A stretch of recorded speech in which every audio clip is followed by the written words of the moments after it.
Just really sorry for them. My heart breaks when I think about it, and seeing all of them when they play outside just makes me really sad.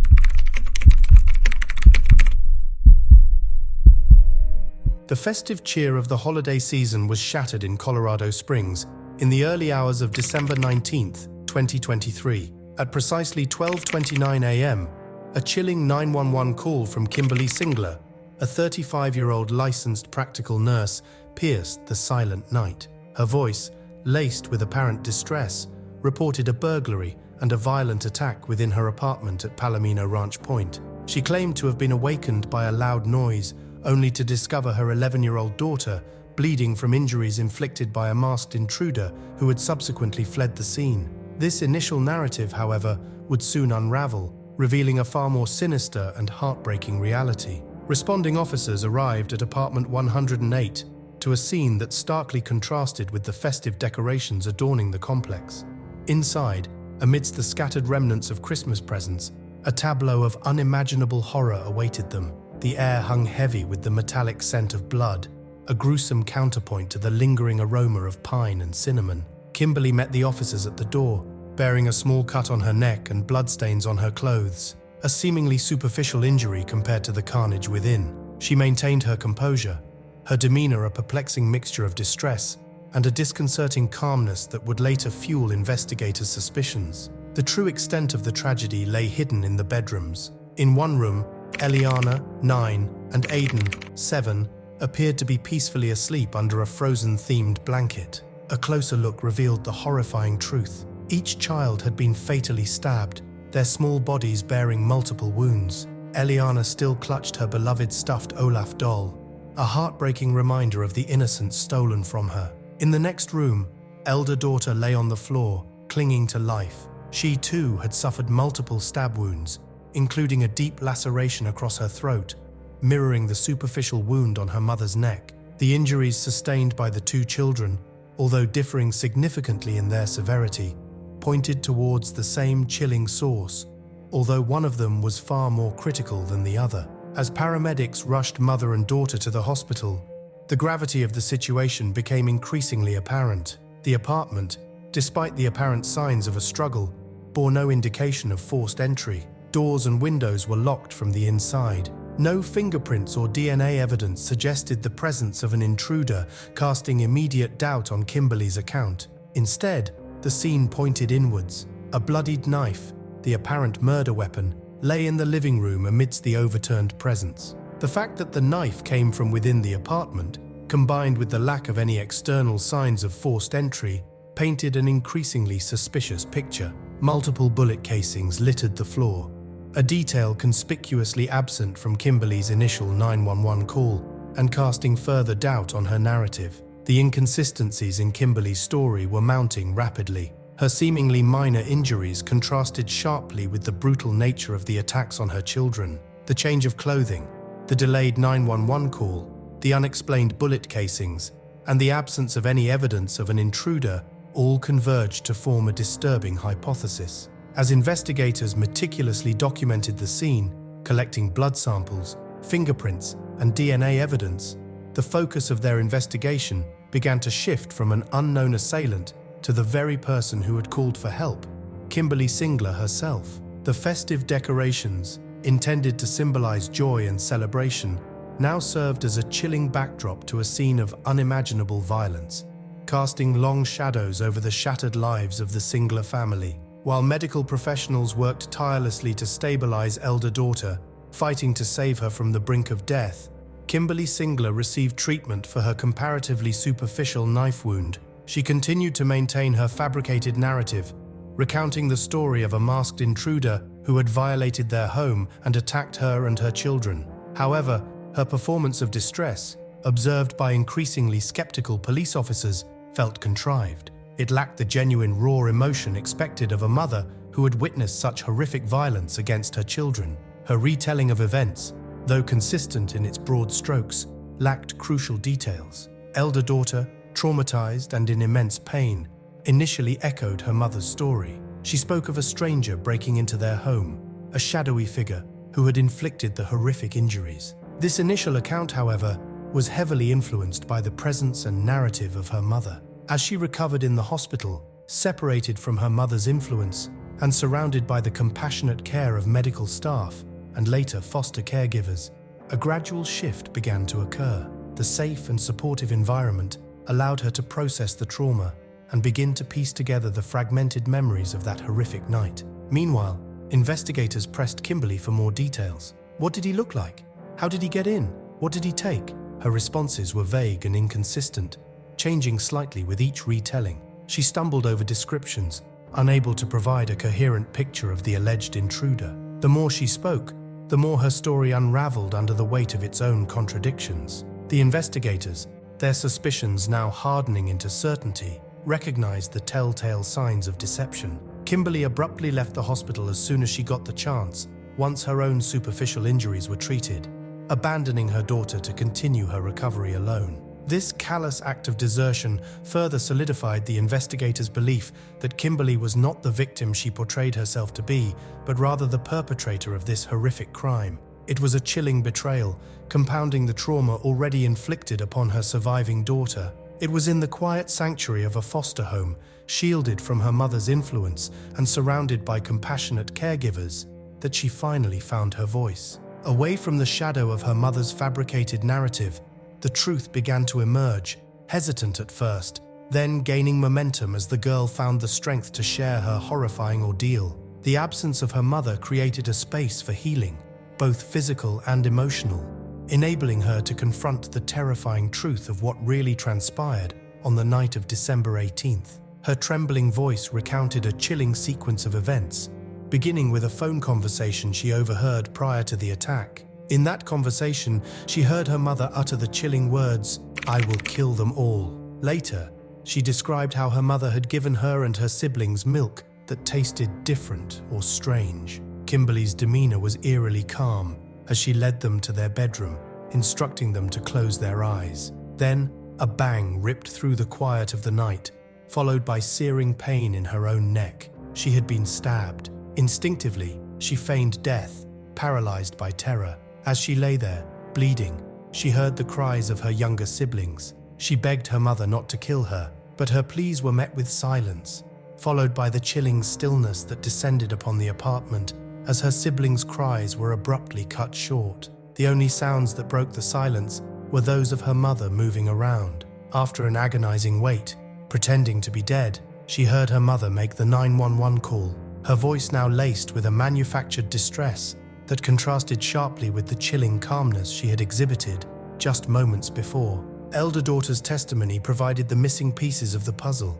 Her account explained the lack of forced entry, the changed clothes, the delayed 911 call, the bullet casings, and Kimberlee's strangely detached demeanor. The girl's statement, delivered with the raw emotion of a child who had witnessed unimaginable horror, painted a picture of premeditated violence and chilling betrayal. It was a turning point in the investigation, shifting the focus squarely onto Kimberlee Singler, the mother who had presented herself as a victim, but who was now the prime suspect in the brutal murder of her own children. The investigation was far from over, but daughter's brave testimony provided the crucial breakthrough needed to begin uncovering the truth behind the Singler family tragedy. The investigation into the horrific events of December 18th demanded a deeper understanding of Kimberlee Singler's life. The emerging narrative revealed a woman entangled in a web of personal struggles, her life marked by a bitter custody battle, increasingly erratic behavior, and a documented history of mental illness. This chapter delves into the complex factors that culminated in the unimaginable tragedy, exploring the potential motivations behind Kimberlee's desperate act. Kimberlee Singler, born in Colorado Springs in 1987, presented a deceptive facade of normalcy. Outwardly, she appeared to be a dedicated, licensed practical nurse, a profession demanding empathy and care. However, behind this carefully constructed image, her personal life was unraveling. Her marriage to Kevin Wentz had deteriorated into acrimony, culminating in divorce proceedings initiated in 2018 and finalized in 2020. The end of the marriage marked not a resolution, but rather the beginning of a protracted and increasingly bitter custody dispute over their 3 children. Almost immediately following the divorce, Kimberlee began exhibiting a pattern of behavior aimed at restricting Kevin Wentz's access to their children. In early 2021, She attempted to relocate the children to Florida, a move fiercely opposed by Kevin, who argued that such a drastic change would disrupt their lives and severely limit his ability to be a father to them. This attempt to relocate became a recurring tactic. She later tried to move the children again, this time to Oregon, further escalating the conflict and deepening the rift between the separated parents. These maneuvers, perceived by both Kevin and the courts as manipulative attempts to alienate him from his children, fueled the ongoing custody battle and added to the mounting stress in Kimberlee's life. Simultaneously, her behavior became increasingly erratic. Court records documented a pattern of non-compliance with court orders, missed custody exchanges, and a stream of unsubstantiated allegations against Kevin. She portrayed him as a dangerous and unfit parent, often leveling these accusations just before or during his scheduled visits with the children, creating further tension and obstacles to his parental rights. In September 2023, amidst the escalating custody battle, Kimberlee filed for a temporary protection order against Kevin in El Paso County, claiming he had waved a knife at her. Kevin vehemently denied the accusation. After a thorough investigation and court hearings, the order was rescinded due to lack of credible evidence. Despite this legal setback, Kimberlee persisted in her attempts to portray Kevin as a threat to their children, using the unsubstantiated knife incident to bolster her narrative and further restrict his access to them. Underlying these escalating conflicts was Kimberlee's documented struggle with mental illness. Diagnosed with bipolar disorder, she was prescribed medication to manage her condition. However,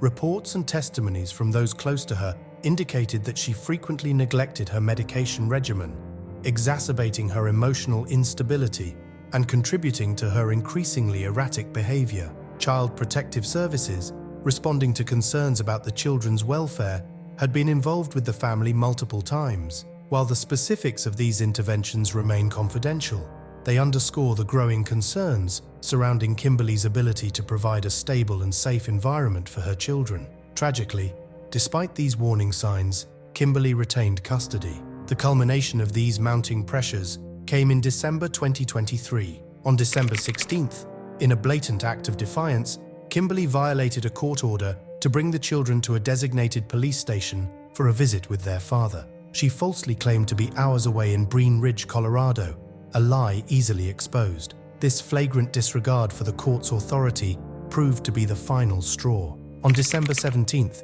recognizing the escalating danger posed by Kimberlee's instability and manipulative behavior, a judge awarded temporary full custody of the children to Kevin Wentz, pending a final hearing scheduled for January 18, 2024. While this custody decision has been widely speculated as a breaking point for Kimberlee, leading to the horrific events of December 18th, law enforcement has not officially established a motive. The popular sentiment on social media, suggesting a motive of "if I can't have them, no one will," remains unconfirmed by authorities. The investigation is ongoing, and various factors are being considered, including the long-running custody dispute with Kevin Wentz. Adding another layer of complexity is the surviving daughter's testimony, in which she recounted her mother claiming, "God made me do it," offering a glimpse into Kimberlee's disturbed state of mind at the time of the incident. As the investigation progressed and the evidence against Kimberlee Singler mounted, the net began to close. On December 26, 2023, 4 days after she walked out of the hospital, abandoning her injured daughter, the Colorado Springs Police Department issued an arrest warrant.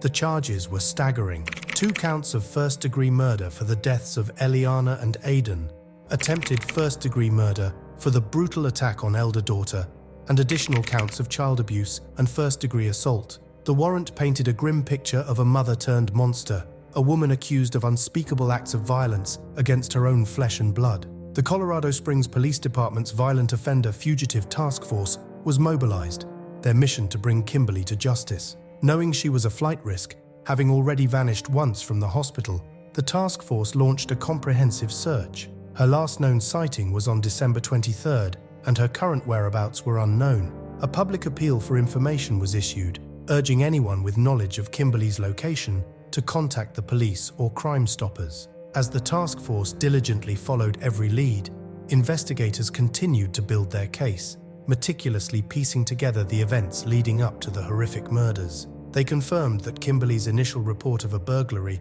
was a fabrication, a desperate attempt to conceal her heinous crime. All the evidence pointed to her as the sole perpetrator. The search intensified, expanding beyond Colorado's borders as authorities suspected she might have fled the state. Then, on December 30th, 2023, a crucial break in the case. Kimberlee Singler was apprehended, not in a neighboring state, but across the Atlantic, in the United Kingdom. Specifically, she was located in the upscale neighborhood of Kensington in London. The arrest, executed without incident, brought a sense of relief to the investigators and a glimmer of hope for justice for Elliana and Aden. The question remained, why London? Why Kensington? The answer, while not fully understood, added a perplexing layer to the already complex narrative. It's believed that Kimberlee's choice of London, and Kensington in particular, may have been influenced by a desire to disappear into the anonymity of a large cosmopolitan city.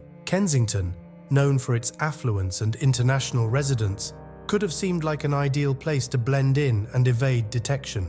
Additionally, her documented mental health struggles, exacerbated by the recent loss of custody, likely played a significant role in her decision-making. It's possible she was experiencing a break from reality, seeking refuge in a place that felt distant from the scene of her crimes and the mounting legal pressures she faced. While her specific reasons remain unclear, her flight to London suggests a desperate attempt to escape the consequences of her actions, a gamble that ultimately failed. Kimberlee's actions during her time in London suggested a profound disconnect from reality. She checked into a Kensington hotel under her own name, a reckless act for a fugitive attempting to evade capture. Her use of her own passport for international travel further highlighted her apparent lack of awareness regarding the gravity of her situation. It is unclear how long she intended to remain in London, or if she had formulated any concrete plans beyond escaping her immediate reality. Perhaps she clung to the hope that her fabricated story would somehow shield her, even across international borders. Or maybe, lost in the depths of her delusion, she simply failed to grasp the global reach of law enforcement. Regardless of her intentions, her time as a fugitive was short-lived. Acting on information from US authorities, officers from the UK's National Crime Agency, NCA, located her at the Kensington Hotel and swiftly took her into custody.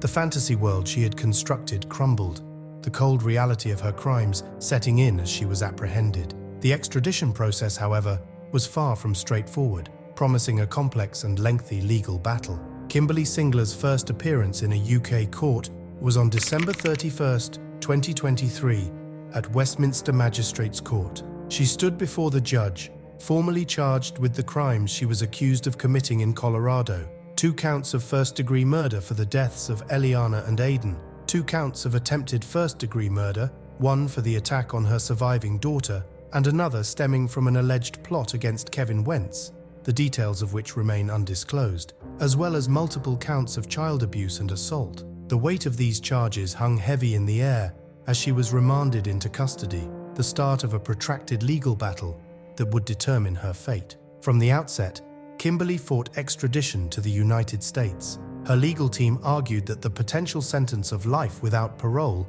mandatory for first-degree murder in Colorado, constituted a breach of her human rights under European law.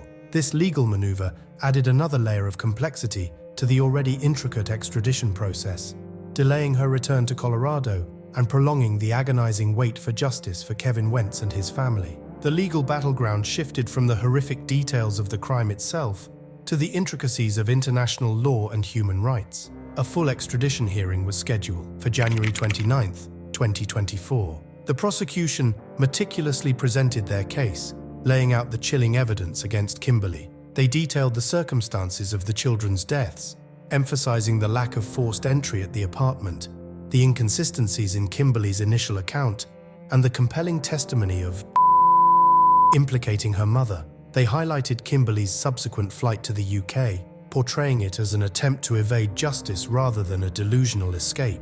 The prosecution aimed to demonstrate the strength of their case, arguing that the evidence overwhelmingly pointed to Kimberlee's guilt and justified her extradition to face trial in Colorado. Kimberlee's defense team countered by reiterating their arguments against extradition based on the potential sentence of life without parole. They attempted to cast doubt on the reliability of suggesting it was coerced or influenced by the trauma she had experienced. They argued that her young age and the emotional distress of the situation made her account vulnerable to manipulation and therefore less credible. The defense sought to undermine the prosecution's narrative, highlighting the potential for error and emphasizing the importance of upholding Kimberlee's human rights. Despite the defense's arguments, the judge ruled in favor of extradition, concluding that the evidence presented met the requirements for extradition under the relevant treaties and that the potential human rights concerns did not outweigh the interests of justice. However, Kimberlee's legal team immediately filed an appeal, further delaying her return to Colorado and extending the already agonizing wait for closure. The swift brutality of Kimberlee Singler's alleged crimes stood in stark contrast to the agonizing slowness of the legal proceedings that followed. Each motion, each appeal in her fight against extradition prolonged the suffering of the victim's family and the Colorado Springs community. As the months dragged on, the case became increasingly entangled in legal complexities, leaving a grieving family and community trapped in a limbo of unanswered questions and unresolved grief. Meanwhile, elder daughter began her arduous journey of healing. Surrounded by the support of family, she received ongoing therapy to process the unimaginable trauma and profound betrayal she had endured. While her path to recovery is long and undoubtedly challenging, her resilience shines through. Out of respect for her privacy, the specifics of her care and current living situation will remain undisclosed. The Singler family tragedy sent shockwaves through Colorado Springs, transforming a private matter into a shared public grief. The community rallied around the Wentz family, offering solace and support through vigils, memorials, and fundraisers. This outpouring of compassion demonstrated the profound impact of the tragedy and the unifying power of shared grief. Beyond personal loss, the case ignited crucial conversations about societal issues, the effectiveness of child protective services, the complexities of mental health within the family dynamic, and the devastating consequences of domestic violence. Kimberlee's documented history of mental illness and the volatile custody battle raise questions about potential opportunities for earlier intervention. While specific details about CPS involvement remain confidential, the case underscores the critical need for greater awareness, resources, and improved intervention strategies. Nearly a year after the horrific events of December 18, 2023, Kimberlee Singler remains in custody in the UK, her extradition battle unresolved. The wheels of justice continue their slow, agonizing turn, leaving a community and a grieving family suspended in a painful wait for closure. The Singler case stands as a stark reminder of the urgent need for increased awareness and support for families facing mental health challenges, emphasizing the critical importance of early intervention. The fragility of life and the enduring power of community in the face of such tragedy serve as lasting legacies of this heartbreaking case. If this story resonated with you and you'd like to stay informed on similar topics, please consider subscribing and sharing your thoughts in the comments below. Your engagement helps raise awareness and supports our mission to bring these important stories to light. Very surprising. This has always been a very quiet neighborhood. Nothing really happens here. The kids played right here all the time. There was literally a snowman right there that they built, I don't know, a week ago. It just finally melted. But yeah, they built it just probably the weekend before it happened. It's atrocious to hear that something would happen like that, especially to two young children. Just the other day I saw them playing outside in the snow, and to think that they're not here anymore is just, it's heartbreaking. I'm just really sorry for them. My heart breaks when I think about it, and seeing all of them when they play outside just makes me really sad. It didn't sound random, but I wasn't certain, and I know I've been looking around for Ring doorbells and planning on doing that soon.